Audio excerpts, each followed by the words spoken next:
We are speaking with Professor Дейвид Макдоналд from Queen's University, who is undertaking research in the field of development studies, not very popular in Bulgaria. So, would you tell us how your research brings you in Bulgaria and how it is connected with our country? Mm-hmm. I'll just say my background, my teaching area is more political economy. The development studies department is interdisciplinary. And for the last really 20 years, I've been doing work on the debates over public and private service delivery of essential services like water, electricity, healthcare, transportation, waste management. And for the first 10 years of that, I did a lot of work, mostly in Southern Africa, about the problems of privatization.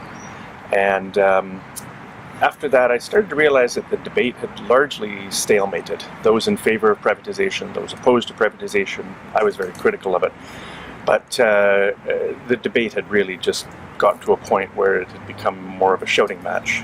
And also those in favor of public services, like myself, were often saying, I think, quite simplistic things about going back to public, and that public was always and inherently and necessarily better than private. And so the last 10 years of my work has been an attempt to try and investigate that and problematize those notions of what is public, how do we know if it's better.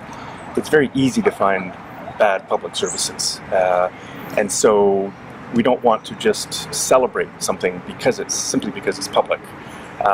And as I've realized over the last 10 years, that the very notion of what constitutes public is incredibly complex, institutionally, ideologically, etc. So that's really the focus of my work, is what do we mean by a good public service? How do we measure it? How do we identify it? How do we compare it from place to place? And tell me about your current research. I understand that there are other countries participating in it. Which are they? Well, this particular piece of research on remunicipalization of water, which means cities that where water is currently being run in some way by the private sector, and there's a movement to try and make it public once again. I've done work in the past on places that have already remunicipalized their water: Paris, Buenos Aires, Dar es Salaam in Tanzania. This particular set of research is looking at cities where it's still in private hands, but there's a movement to try and make it public again. And so we're trying to understand the kind of dynamics on the ground as they unfold, kind of the balance of forces, different ideological, institutional positions. And so Sofia is one of these case studies. We're also looking in this cluster at Jakarta, Indonesia, Nagpur in India, Marseille in France, Barcelona in Spain, and a small city in the United States called Missoula, Montana. So it's perhaps an odd collection of places, but it's intended to give us both geographical spread and different contextual spread. And I thought Sofia would be a particularly interesting place, given the socialist past and the post-socialist privatization experiment. So you're studying water concessions basically all around the world. There are a lot of different backgrounds in all these places. How is it even possible to make any universal conclusion out of that? Great question. And it's a methodological and theoretical challenge. I'll start by saying that what makes it particularly interesting is that those in favor of privatization actually have a universal model, that there is a kind of human nature around what motivates behavior, and that the market is the best way to get efficiency out of people, that market exchange values are how people attach values to things, etc. So there's a very universalistic model employed by institutions like the World Bank about why the private sector should run these services. And I think in the past there was a somewhat universalistic and simplistic notion of why the public sector would be better, that there was somehow an inherent public ethos amongst bureaucrats, etc. We know that isn't necessarily the case. As I said earlier, we've seen many examples of poorly run, corrupt, inefficient, etc. public services. And so really what I'm grappling with is if there's no universal standard for A, how it's been done in the past, and B, how it might be done in the future, how do we try and understand the comparisons of both different ways that it has been done or different ways that it could be done. And so what we're trying to do with that is attach some sort of normative principles to what we think constitutes a good public service. Things like transparency, accountability, affordability, quality of work for frontline workers, efficiency. Now, some of these are terms that may sound familiar from the World Bank. They push for transparency, etc. So we have a particular way of trying to understand what transparency or participation means. So we use these sort of normative values to say, are these things in place in the way the public service is run or not? And does it matter if it's not necessarily the same from one place to another? So I'll use the example of participation. One of the things that we say is that for public water services to be good, people should feel that they have some sort of democratic representation, that they can participate somehow in decision making. Now, in many Latin American countries, this is a really, really important thing. And some of the, I think, best public water services in Brazil, for example, have these quite in-depth participatory budgeting mechanisms in place, where literally tens of thousands of people participate in decision-making about how money is spent on public services, including water. And that's maybe an extreme example. In some places, people don't necessarily want to be involved in that. So when Paris remunicipalized its water in 2010, there was virtually no public participation. It was a decision taken at the municipal government level. And it just became public on January 1st, 2010. Now, since then, the municipality of Paris has been trying to engage people more and make the system more participatory, etc. But just because they aren't doing as much participation as, say, Porto Alegre in Brazil, doesn't mean that Paris's public water is any better or any worse. And so we try and weigh these different factors out to say, well, are you doing the kinds of things that we think are positive for public services? How many of them are you doing? And you can sort of weigh these things out to assess whether or not you think that a public service is positive or not. So if you're not doing any of those things, then that's a problem.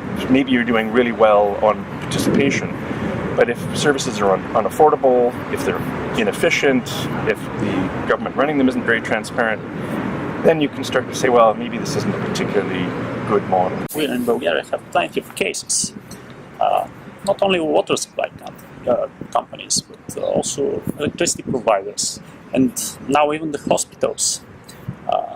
They're acting the same way, whether they're public or private, because they're commercially oriented. So what you're basically saying is that it's not enough that you change the ownership. You have to invent a new model of governing, a more democratic one. Mm-hmm. Am I correct? Yeah, I think it's both institutional. What kinds of mechanisms, for example, do you have that allow people to participate in decision making? But also there's a kind of ethos associated with it as well. So you mentioned the kind of commercially operated public services, and this has been one of the biggest problems in water and electricity and healthcare, where services are owned and operated by the state, but they're often at a sort of arm's length, sort of legally separate entities, where management has been given not only the right, but in fact the duty to act like a private company and think about the financial bottom line, and efficiency tends to sort of drive a lot of the decision making. So I call these corporatized entities. And this is financial efficiency. And this is financial efficiency. So it's a very narrow way of defining how you do efficiency. And it tends to attach value to things based on people's decision around the financial cost of things. So we hear about value for money a lot in these kinds of public utilities. Now, they can be very efficiently run in those narrow terms, but they can also have all kinds of inefficiencies associated with them, because water operators won't be communicating effectively with health operators or with electricity operators, and you lose that more sort of broad, horizontal, holistic view of understanding what a public service is. Which can be a problem. But I think that sort of deeper ethos of why a public service is there, and is it simply there for financial efficiency, or are there other kind of cultural, political, institutional reasons for why you might have a public service? And I've often said that, you know, maybe a public service can actually lose money, and that might not be a bad thing, because there are other broader social gains for why you might, for example, lose money in water, but get gains in health and other areas of society. Yes. And you said you're interested in debate over public versus private services. You have met a lot of people in Bulgaria in the last couple of months, right? Weeks. Can you tell if there is such a debate in Bulgaria? Mm-hmm. I would say there's certainly a very widespread notion that there is something deeply wrong with the way that privatization unfolded in this country over the last 20 years. Privatization in common? In general. And I think that there's a deep concern with the way that the Sofia water concession was developed, and the way it's still run. And that I've seen that really across the spectrum. I've with my colleague here, Georgi Merov, we've met really the kind of full spectrum of opinions on this thing, from the left to the right, pro-privatization, anti-privatization, and I think there's general consensus that that this concession has been deeply problematic. Some people feel that it's getting better and can be saved, and that the privatization model still works. But I think there's pretty widespread discontent with the model. What I haven't seen is a clearly articulated vision for what a public water operator would look like. And I think there's this general sense that we just bring it back into public hands and everything's going to be okay. But clearly there are some very deep challenges to making that happen. Well, this water concession in Sofia is about to expire in 2025. This means we have like 7 years to figure out what kind of service do we want after that. And how do you think, how important is that we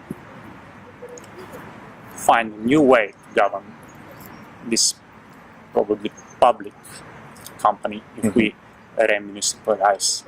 Right. First thing I would say is that even to those in favor of privatization, is that you should always be prepared for the possibility of water becoming public again. Because Veolia may not be interested. You may have other private water companies that are not interested. This has happened, for example, in Canada, in the city of Hamilton. The municipality wanted to re-tender the contract for a private water provider, and nobody was interested, and they were forced to take it back into public hands.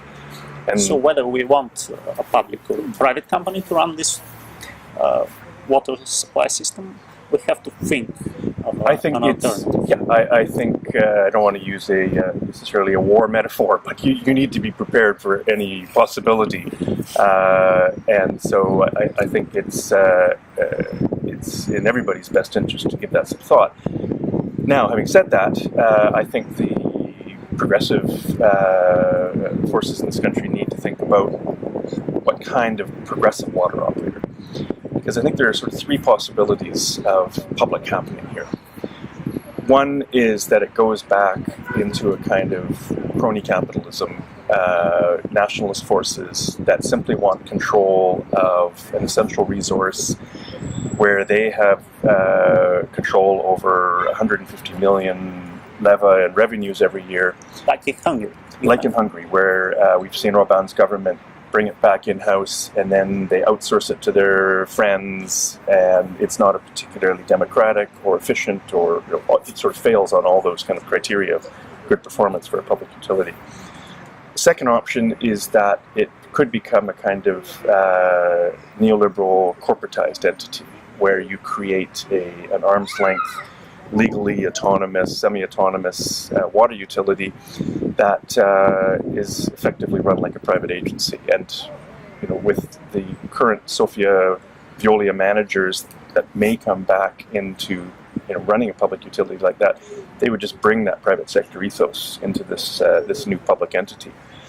And the World Bank, I should note, is very influential in the water sector here, and they've been promoting this kind of corporatization model for many years around the world. So that's a possibility.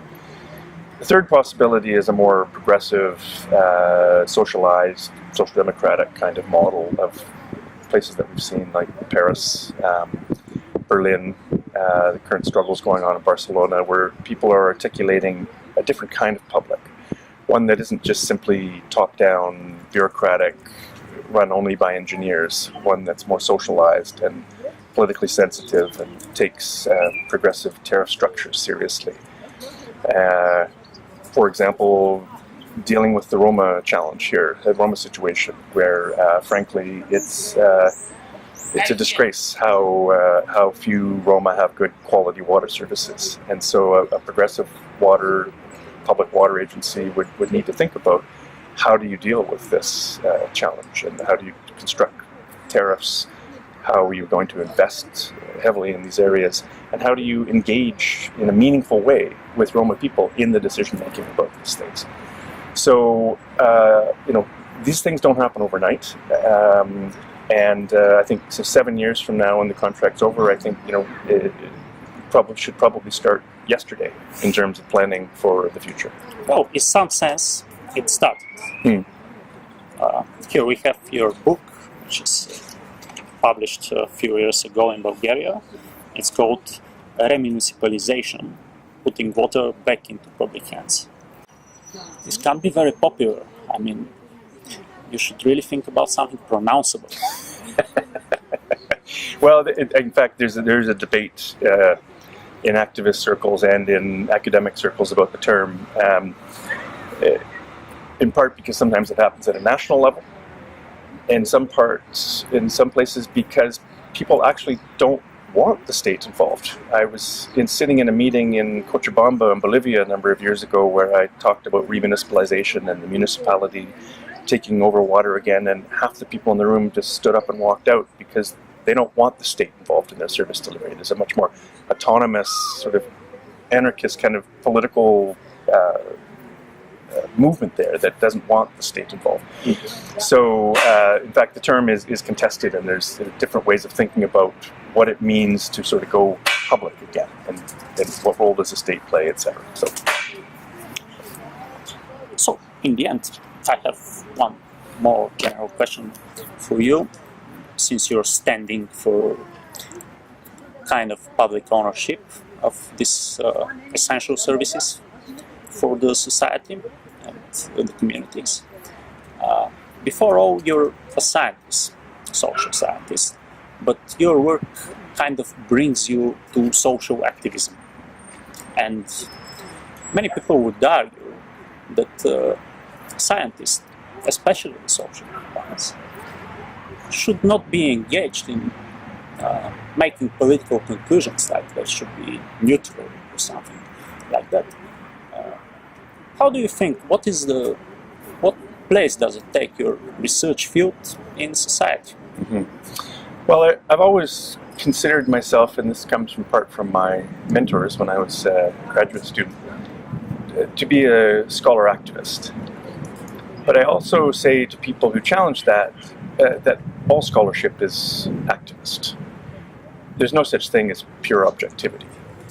So those who support the kind of status quo, which seems objective, in fact, they've adopted a particular methodological, ideological framework which is actively supporting a particular position. So I see that as activist scholarship. It perhaps is done in ways that they don't even see for themselves that it's activist. But so when you're challenging the status quo and you step outside the pure academic bounds, people will often say, well, then you're overreaching. That this is activist scholarship, and I embrace that. Having said that, I do it in ways that I think are methodologically rigorous, that are alert to the possibility of bias. And for example, when I met with people this week, I always start my interviews by saying that I have been a supporter of public services and critical of privatization, to give them a sense of where I'm at. But I also make it very clear that I'm also challenging some people who say that just because something is public, it's always good. And I think that puts people at ease. And providing an honest and fair representation of what people have to say. So I met with one of the senior managers from Veolia, the private water company that's managing Sofia Water.